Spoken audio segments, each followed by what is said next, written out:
So Stefon Diggs just got traded to the Houston Texans, and I guess technically when you guys are seeing this, it's going to be a day after it happened, but still, I'm going to talk about my thoughts on this basically as far as what it means for the Texans and the Bills. I do want you guys to comment down below really what you think this means for the Bills and the Texans, because this has some serious implications for the Bills offense as well, losing Stefon Diggs. Then obviously the Texans gaining Stefon Diggs, that changes a lot as well. So first, I do want to start just with the Texans. So I think the Texans made a great move because last year CJ Stroud showed you that he is the real deal.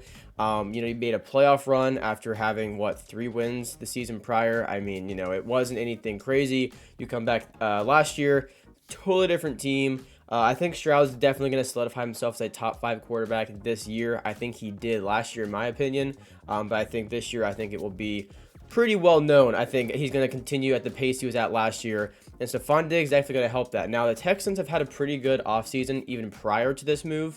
They brought in Joe Mixon, who, again, I think is a bit of an underrated pickup because I think they only gave away like a 6th-round pick for him. And Mixon, while he's not young, he's not in his prime, he is actually still relatively good, at least in my opinion. I think he can sometimes get some big explosive runs. He isn't great in the for the pass blocking part of being a running back, but he does still have some big plays in him, and he's not bad after the catch if you want to dump it down to him underneath. I know Burrow did that. Burrow did that a lot in Cincinnati as well. So the Texans, I think, are gonna have a very fun offense because, again, this is before Stefon Diggs. You still had Nico Collins, you had Tank Dell coming back fully healthy, and now you add Stefon Diggs.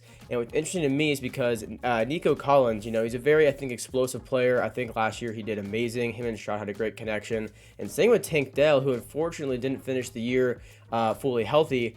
But I think just with them two, it was clear that the Texans offense is going to be very, very high-powered, very fast, very dynamic, especially with what Tank Dell brings to the table. He's very explosive, very shifty. He's a great playmaker.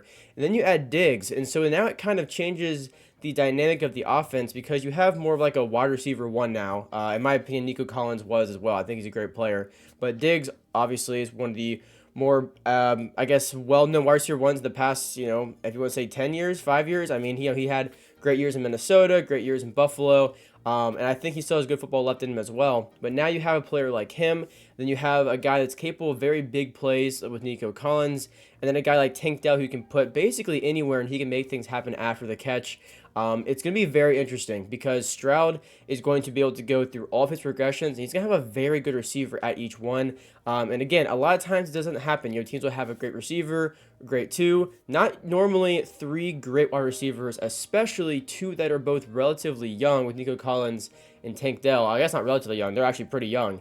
And then now Stefon Diggs, who, while he's not young, great player, and it's going to add a lot for Stroud in his second year because the Texans knew what they had last year, and I think they're going to go all in, evidently, to really make a push this year for, Super Bowl. I think it's probably the end goal, obviously. And the AFC is loaded, but this is definitely going to help them compete with some of the best teams in the entire AFC. And it's going to be tough for the AFC South now because the Texans, I mean, we're going to be my favorite anyway going into this year. I think they're going to be most people's favorites before Stefon Diggs. Now you bring in Diggs, and those teams have to really hit in the draft or make some more moves because the Texans might run away with the AFC South next year. And so then let's get to the Buffalo Bills part of this whole trade. So it says it's a 2025 second-round pick going to Buffalo is what they got in return for Diggs and then a couple picks. And here's the thing. So pick aside, the offense right now is Josh Allen, James Cook, Curtis Samuel, Khalil Shakir, and I might be forgetting a receiver. And you also have Dalton Kincaid, which is obviously a very big player for them on offense as well. But, that's not the best offense in the world. Josh Allen, I don't think, needs the best players at every single position. He's an amazing player. He's able to elevate everyone on the offense. But it is interesting because, in my opinion, Curtis Samuel, who they went and got this offseason, is a great player. But he's not a wide receiver one, at least in my opinion. And neither is Khalil Shakir. And again, I love both players. I think they're both great.